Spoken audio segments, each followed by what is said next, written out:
AITA for walking out after she mocked me and then proving she lied about me?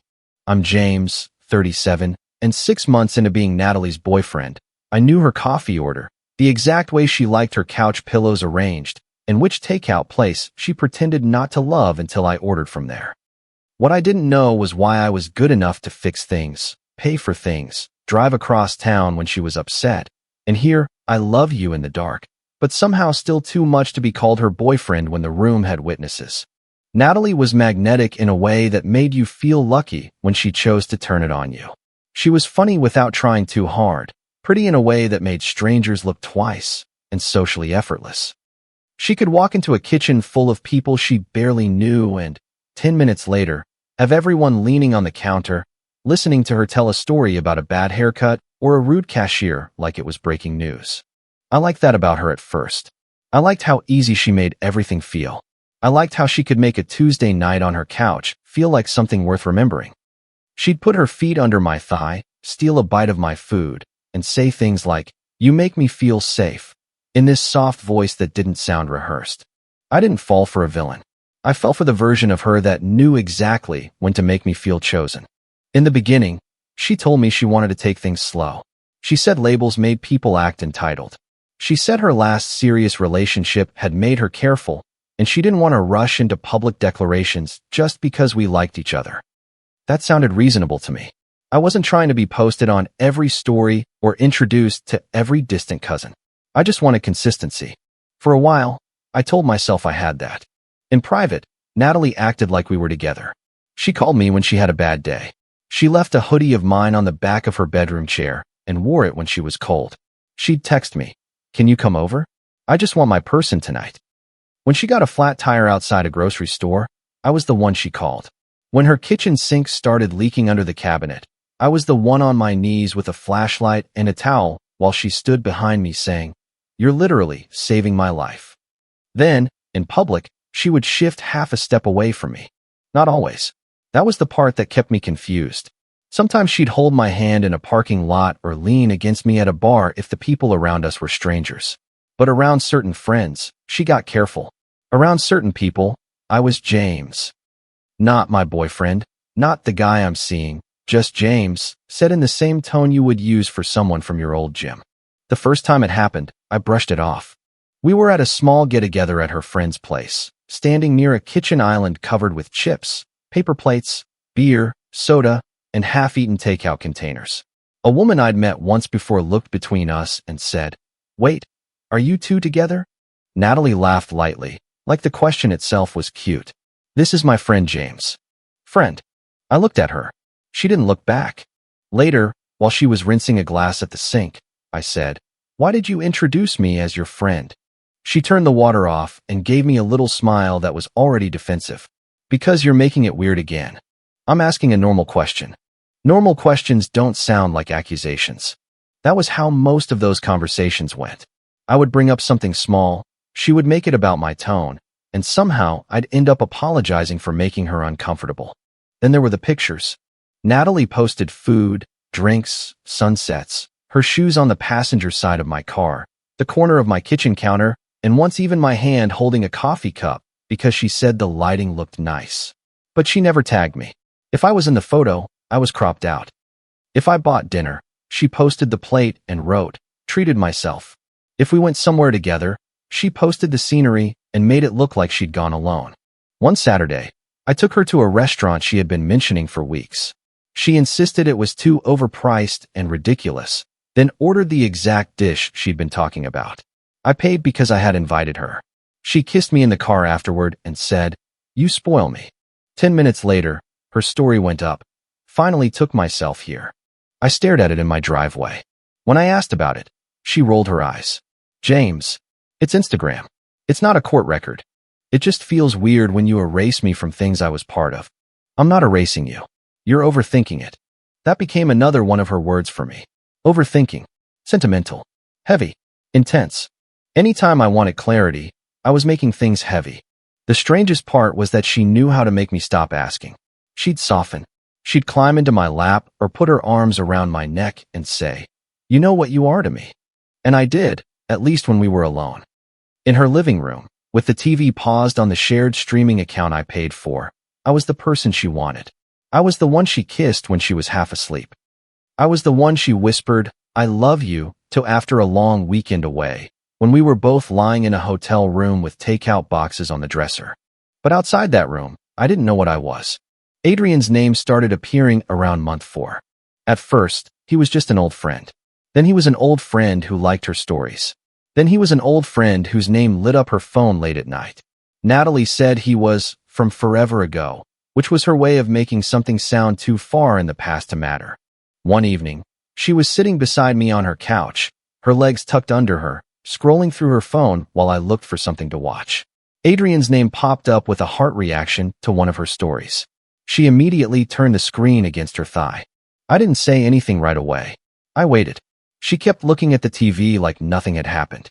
Finally, I said, "Why do you hide the screen every time he calls or texts?" She let out a tired little laugh. "I'm not hiding anything. You turned your phone over. Because I don't want to deal with your mood." "My mood?" "Yes, James. Your mood. Adrien is from forever ago. You don't need to compete with a ghost. If he's a ghost, why does he keep calling?" She stood up and grabbed her glass from the coffee table. "This is exactly what I mean. You take normal things and make them feel like interrogations." I wanted to believe her. That sounds stupid now, but at the time, I did. I wanted to believe that her caution came from fear, not convenience. I wanted to believe privacy was something she needed, not something she was using. So I tried to be patient. I helped when she asked. I drove across town when she texted me from a friend's birthday, saying she felt overwhelmed and wanted to leave. I made reservations when she said she had a stressful week. I fixed the sink. I assembled a bookshelf. I picked up soup when she was sick. I paid the deposit for a weekend trip she said would be good for us, because she wanted us to have something to look forward to.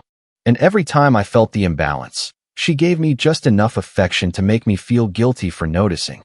The first real conversation happened after she introduced me as her friend in front of a small group that included Adrien. It was at a casual drinks thing. Nothing fancy. People standing around with plastic cups. Music playing too loud from a speaker on a windowsill. Everyone pretending they weren't watching everyone else. Adrien was there, taller than I expected, controlled in that way some men get when they are trying to look unbothered. When Natalie saw him, her whole face changed. Not dramatically, just enough. Her smile got brighter. Her voice lifted. She hugged him with both arms. Then someone asked, "So how do you know Natalie?"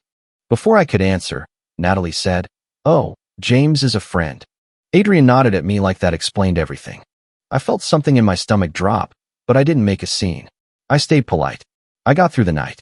On the drive back to her place, Natalie was unusually sweet.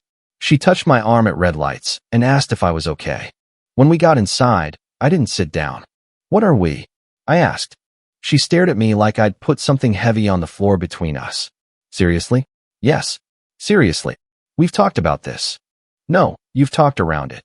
She folded her arms. "You know what you are to me. I know what I am in this room. I'm asking what I am when other people are around." Her face softened then, and for a second I thought we were finally going to be honest. She sat on the edge of the couch and patted the space beside her. "James, I care about you. I love what we have. I just don't want people putting pressure on us. You called me your friend in front of Adrien. Because explaining things to people is exhausting. It's one sentence. Why is that not enough for now?" I remember looking at the paused TV screen behind her. My account. My profile icon. Her show halfway through an episode she had watched without me.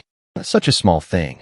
But it hit me then how comfortable she was with access, as long as access didn't require acknowledgement. Still, I stayed. That is the part one own. I stayed because the private version felt real enough to keep arguing with the public version. I thought if I was calm enough, patient enough, understanding enough, eventually she'd stop acting like calling me her boyfriend was some kind of trap. Then came the party. It was at a mutual friend's house, the kind of casual night where nobody admits it is a party until there are 20 people in the kitchen. There were disposable cups stacked by the sink, chips in bowls, beer sweating on the counter, soda bottles lined up beside half-eaten takeout, and someone's birthday cake waiting in the fridge because they didn't want to cut it too early. Natalie was in her element. She stood near the kitchen island with one hip against the counter, laughing with a few people I knew and a few I didn't. She looked comfortable, bright, untouchable. I was nearby, talking to Owen over text because he had decided not to come. He never liked Natalie much, though he tried to keep that opinion to himself unless I asked. I heard my name before I heard the joke. Natalie said, "James acts like we're married because he fixed my sink once." People laughed. Not huge laughter. The kind that starts polite and gets louder when the person telling the joke looks pleased. Someone said, "Wait, is James the boyfriend or the handyman?" Natalie smirked and lifted her cup. James gets sentimental after 2 dates and a shared streaming password. More laughter. I felt my face go hot, then cold. It was the kind of humiliation that doesn't even let you react at first because your brain is busy checking if it heard correctly. I stepped closer. "Is that really how you see us?" Natalie's smile tightened. "Don't make it awkward. I'm just asking." She tilted her head, still performing for the room. "I mean, we're adults. Sometimes people confuse kindness with commitment." That sentence landed harder than anything else she had said, because it wasn't just a joke. It was a warning. She was telling the room how to see me. I looked around. A few people avoided my eyes. One guy gave me the kind of pitying half-smile people give when they think someone has embarrassed himself. Maya was standing near the fridge, quiet, her cup held with both hands. I put my drink down on the counter. "Got it," I said. "I won't make it awkward again." Natalie's face changed for half a second, but I was already walking out. I didn't slam the door. I didn't call her names. I didn't demand that anyone stop laughing. I went outside, stood under the porch light, and ordered an Uber with hands that were steadier than I felt. The party noise came through the door in muffled bursts. Someone laughed too loudly. Someone else opened the door, saw me, and went back inside without saying anything. My phone buzzed before the car even arrived. "Natalie, you made that so weird." Then another. "Natalie, it was a joke." Then, as I was getting into the Uber, "Natalie, you need to relax." Everyone noticed. I stared at the messages in the back seat while the driver pulled away. The neighborhood blurred past the window. I didn't reply. At home, the quiet felt almost aggressive. I sat at my kitchen table with the lights off except for the one over the stove. My phone kept lighting up. "Natalie, are you seriously ignoring me?" "Natalie, this is exactly what I mean." "Natalie, you can't punish me every time I don't say things exactly how you want." None of them were apologies. They were all damage control. I put the phone face down and let myself replay the last 6 months without trying to defend her. The rides, the bills, the private "I love you," the public distance, the way she used jokes like little knives, then acted confused when I bled. A little after midnight, my phone lit up again. I thought it was Natalie. It was Maya. "Maya, I know I'm probably the last person you want to hear from." I stared at it for a while before answering. "Me, what do you want?" The typing bubbles appeared, disappeared, appeared again. "Maya, you probably deserve to know what she's been saying when you're not around." My stomach tightened. "Me about me?" "Maya, yeah?" I didn't respond. I didn't know what to say. Maya had always been Natalie's friend first.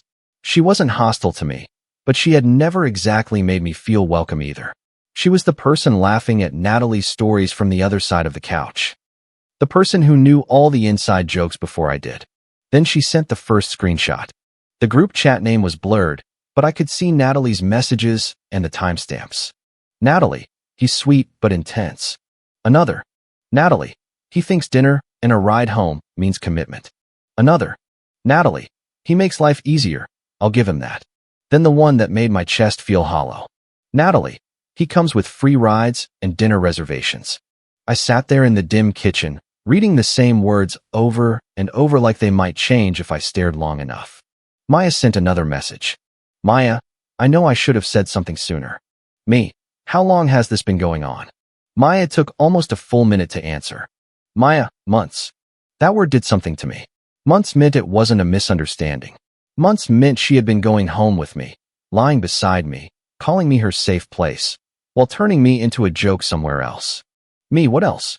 "Maya, she made it sound like you were chasing her, and she was just being nice." Me, "She told people I was chasing her." Maya, "She said you wouldn't take a hint." I got up and walked around the kitchen because sitting still suddenly felt impossible. I wanted to text Natalie. I wanted to send every screenshot back to her and ask how she could do that. I wanted to demand an explanation I already knew would be another performance. Instead, I called Owen. He answered on the third ring, voice rough with sleep. "You dead?" No. Then why are you calling after midnight? I told him what happened. I read him the screenshots. I heard him exhale slowly, and when he spoke again, he sounded wide awake. Do not text her, he said. I'm not just going to let her lie. No. You're going to let her lie where people can see the receipts. I leaned against the counter. I want to confront her. Of course you do. That's what she wants. You think she wants that? She wants you loud because loud is easier to dismiss. If you send angry paragraphs, she gets to say, see, this is what I'm talking about. Don't give her the meltdown she's already describing. I hated that he was right. So what do? Facts first. Feelings later. Save everything. Cancel what you can cancel. Change what you can change. And don't accuse her publicly unless she lies publicly first. She already did. At the party, yeah? But people can pretend that was a joke. Wait. She'll try to control the story. People like that always do. I didn't sleep much that night. By morning, Natalie had shifted tactics. Natalie, I hate that we left things like that. Natalie, you know I care about you. Natalie, I was joking because people were being nosy. Natalie, please don't turn this into something ugly. I read those messages while making coffee I didn't want. The old version of me would have replied to the soft one. The old version of me would have tried to get her to admit she cared, as if private affection could cancel public disrespect. Instead, I opened a folder on my phone and started saving. I wasn't building a revenge post. I was building a timeline nobody could laugh off. Month 1, Natalie saying she wanted privacy and asking me to be patient. Month 2, Natalie texting, "You're my boyfriend in every way that matters," after I asked why she didn't want to label it yet. Month 3, the weekend trip deposit, paid from my card, with her message above it saying, "Can you grab it today and I'll send you my half Friday?" She never sent her half. Month 4, a text from after the night with Adrien's circle, where she wrote, "I'm sorry I called you a friend. I panicked. You know you're not just my friend." Month 5, Maya's screenshots. Month 6, the party texts, where Natalie said, "It was a joke, then everyone noticed, then you need to relax." I found receipts for dinners she posted as if she took herself out. I found delivery app charges from nights she had texted, "Can you order?" I'm too drained to think. I found the shared streaming account, the save card on her delivery profile, the trip confirmation email. I didn't include everything. Some things were too private, and even angry, I didn't want to become cruel. I redacted details that didn't matter. I covered parts of messages that were affectionate but not relevant. I kept only the contradictions. Then I remembered the voicemail. It was from 2 weeks earlier. She had called while I was driving, and I let it go to voicemail because we had argued about Adrien that morning. Her voice in the recording was soft, annoyed, and tired. "I just don't want to ruin the attention from Adrien before I figure things out. That sounds bad, I know, but I don't mean it like that. I just need you to not make everything so official right now." At the time, I had listened to that and somehow focused on the part where she said she needed me. I had ignored the rest because it hurt too much. Now I saved it. Maya texted again that afternoon. "Maya, I'm not pretending I handled this well. I laughed at stuff I shouldn't have laughed at." "Me, why tell me now?" "Maya, because last night was different." "Me, different how?" "Maya, she wasn't just venting. She was setting you up to look crazy in front of everyone." I sat with that for a while. Then she sent one more screenshot. This one had Adrien's name in it because, according to Maya, someone had forwarded it from another circle. "Natalie, Adrien thinks James is just a friend who gets attached. Please don't correct him if it comes up." There it was. The second version. To me, she was serious but private. To one group, I was sweet but intense, a guy who couldn't take a hint. To Adrien, I was a helpful friend who overstepped. She wasn't afraid of labels. She was using different labels depending on who was listening. I changed the passwords first. Not in a dramatic way. I didn't kick her off and send a message saying, "Enjoy paying for your own life." I just removed my card from the delivery account she used. I changed the streaming password. I canceled the extra profile on a subscription she had been using under my email. I checked the weekend trip deposit and found that most of it was refundable if canceled that week, so I canceled it and saved the confirmation email. Then I put anything of hers that was at my place into a paper bag by the door. A charger, a sweater, a pair of sunglasses, a hair clip I kept finding between couch cushions. Small evidence of how real she had made herself in my life. Natalie called that evening. I didn't answer. She called again. Then she texted, Natalie, did you change the password? Natalie, seriously? Natalie, so now you're being petty? Natalie, James, answer me. I typed 3 different replies and deleted all of them. Owen called around 9. You answer her? No. Good. She knows I changed the password. Good. I feel childish. You removed access to things you pay for. That's not childish. She's going to say I'm punishing her. She can say whatever she wants. Save it. He was right again. She did say whatever she wanted. The next morning, the mutual friend group chat started buzzing. I didn't open it immediately because I knew. I knew before I saw the messages. When I finally looked, Natalie had written a paragraph. Natalie, I wasn't going to say anything because I don't want drama, but James left the party because he couldn't handle that I don't see us the way he does. I tried to be kind, but he took it as a relationship, and now he's acting like I rejected him out of nowhere. I'm honestly a little scared he's going to twist things. My thumb froze over the screen. Then the replies came. Derek, damn. Lena, James, maybe give her space. Someone else, bro, just take the L. Another friend, that's not cool if she said no. I sat there while my name got folded into her version of the story. My first instinct was to drop everything into the chat right then. All of it. Every receipt, every screenshot, every lie. But I heard Owen's voice in my head. Loud is easier to dismiss. So I didn't reply. Natalie texted me privately 10 minutes later.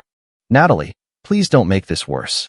That one almost made me laugh, but nothing about it was funny. The birthday dinner was that Saturday. I almost didn't go. It was for someone in the mutual group, not for Natalie, and I didn't want to turn somebody else's night into a courtroom. But Owen said, if you don't go, she gets a room full of people without you in it. If you do go, stay calm. So I went.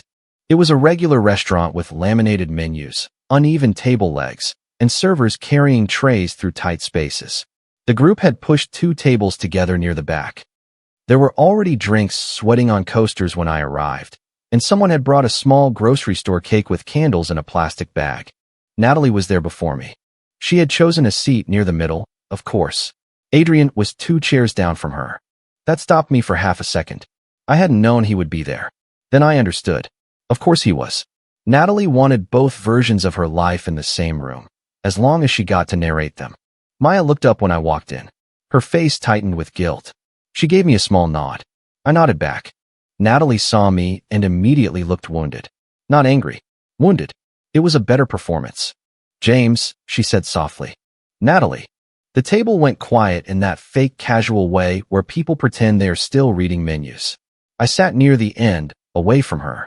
I ordered a soda, then water, because I wanted my head clear. For the first 20 minutes, everyone tried to act normal. Someone talked about a bad haircut. Someone complained about parking.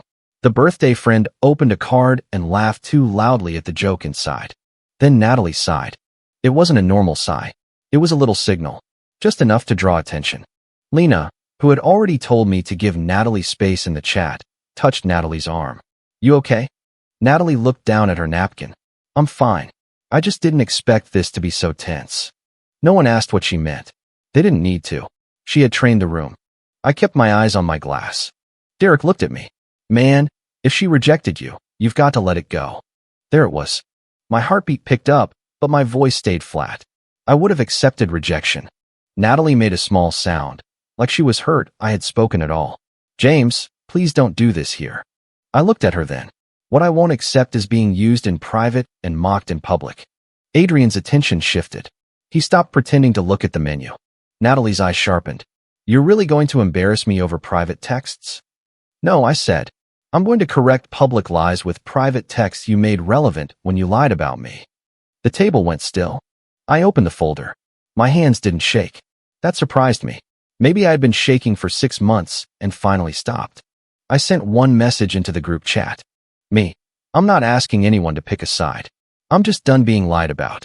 Here's the timeline, with private details redacted. I would have accepted Natalie not wanting a relationship. What I won't accept is her calling me her boyfriend in private while telling people I'm obsessed, useful, and unable to take a hint. Then I attached the screenshots. Not all of them. Just enough. Natalie texting, you're my boyfriend in every way that matters. Natalie texting, I love you. I don't say that casually. Natalie asking me to pay the trip deposit and writing, this will be good for us. Natalie apologizing for calling me a friend in front of Adrien and writing, "You know you're not just my friend." Natalie asking me not to post a photo because she didn't want people asking questions. Maya's screenshot where Natalie called me sweet but intense. The screenshot where she said I came with free rides and dinner reservations. The message saying Adrien thought I was just a friend who got attached.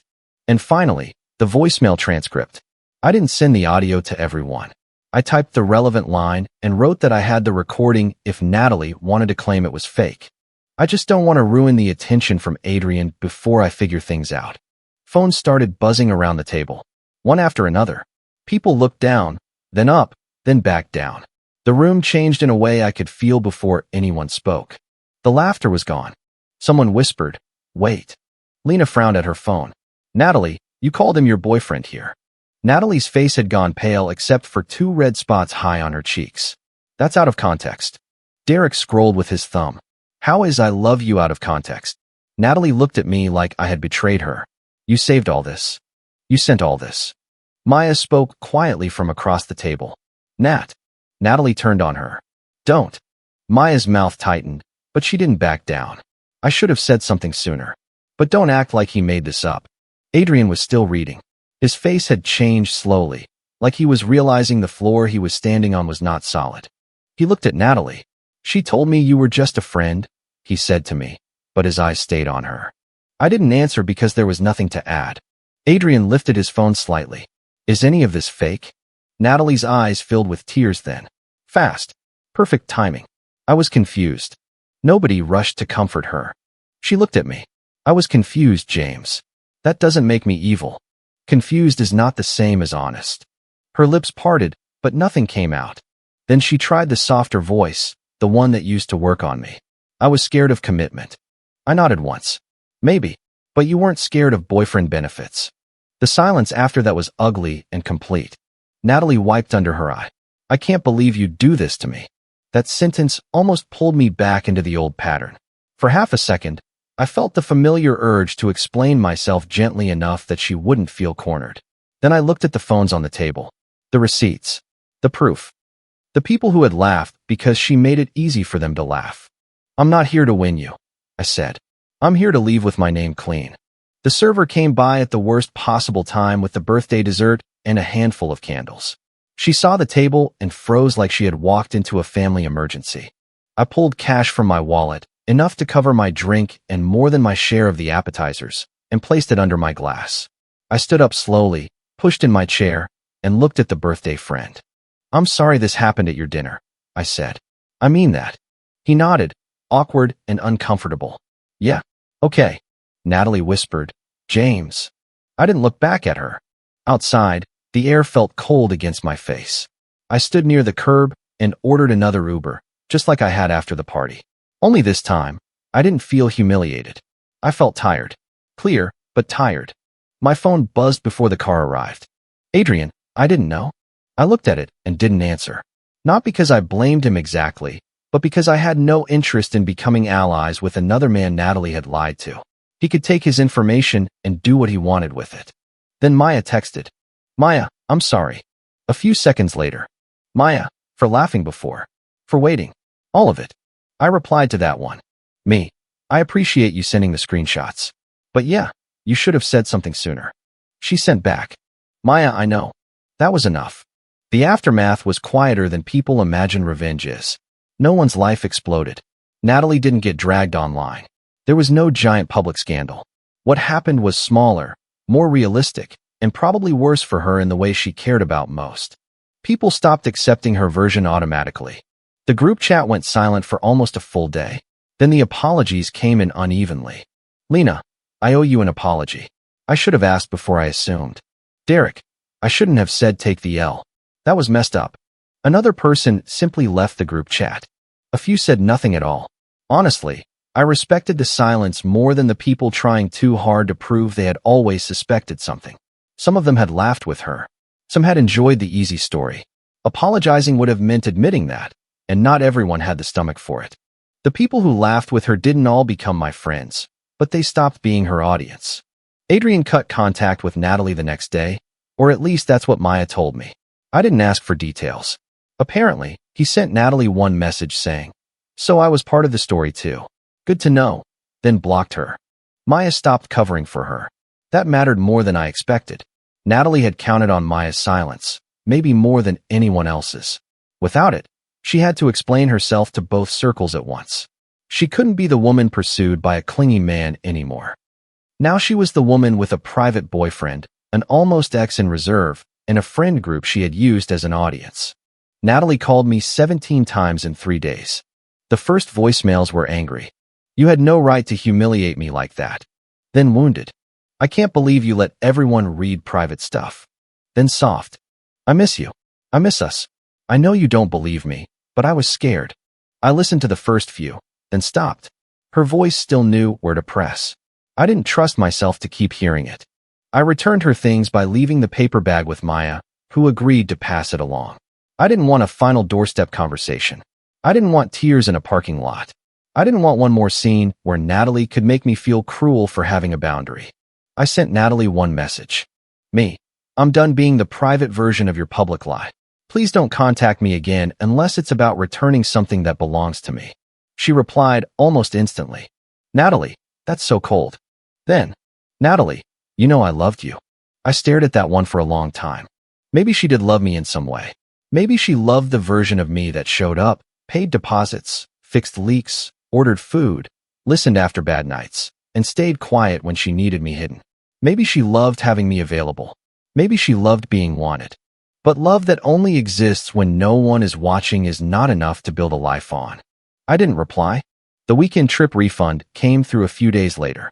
The confirmation email landed in my inbox while I was making dinner alone. It was a simple thing, just a few lines of text and a dollar amount returned to my card, but I stood there for a minute reading it like it was a door closing. I changed the last of the passwords. I removed the last saved card. I deleted her profile picture from my favorites. I moved the screenshots and voicemails into a folder I hoped I would never need again, then turned off notifications from the group chat. For a while, ordinary things felt strange. Making coffee without checking if Natalie wanted one. Watching a show without seeing her profile beside mine. Driving past the takeout place she pretended not to love and not turning in. I missed her more than I wanted to admit, but I did not miss the guessing. I did not miss feeling like my place in someone's life depended on who else was in the room. Owen came over one night with burgers and fries. He didn't make a big speech. He just set the bag on my counter, looked around, and said, "Your place is too clean. That's how I know you're spiraling." I laughed for the first time in days. We ate at the counter. He asked if I was okay, and I told him the truth. "I'm embarrassed." "About what?" "Staying." He wiped salt from his fingers with a napkin. "You stayed because you cared. That's not embarrassing." I ignored a lot. Yeah, that part you can learn from. That was Owen. Comfort with no cushion. He was right. I had ignored a lot. Not because I was stupid. Not because I didn't see any of it. I saw enough. I just kept choosing the explanation that hurt less. I confused patience with self-abandonment. I told myself unclear meant careful. Sometimes it does. Sometimes people really are healing, cautious, slow to trust. But sometimes unclear is a strategy. Sometimes a relationship stays undefined because one person benefits from keeping everyone else in the dark. They get to be loved in private, desired in public, and innocent when the two worlds collide. I don't hate Natalie. That surprised me too. I hate what she did. I hate that she made me question whether asking for basic respect was neediness. I hate that she turned my patience into material. But I don't spend my nights hoping she suffers. I think the consequence she got was exactly the one she earned. Her versions collided, and she had to stand in the middle of them. As for me, I'm done accepting half a place in someone's life. I don't need to be posted every day. I don't need a performance. I don't need someone to announce me like a prize. But I do need the truth to be the same in every room. She wanted me quiet, useful, and easy to deny. I decided to be none of those things. If you liked it, don't forget to leave a comment and support the channel by subscribing. See you in the upcoming stories.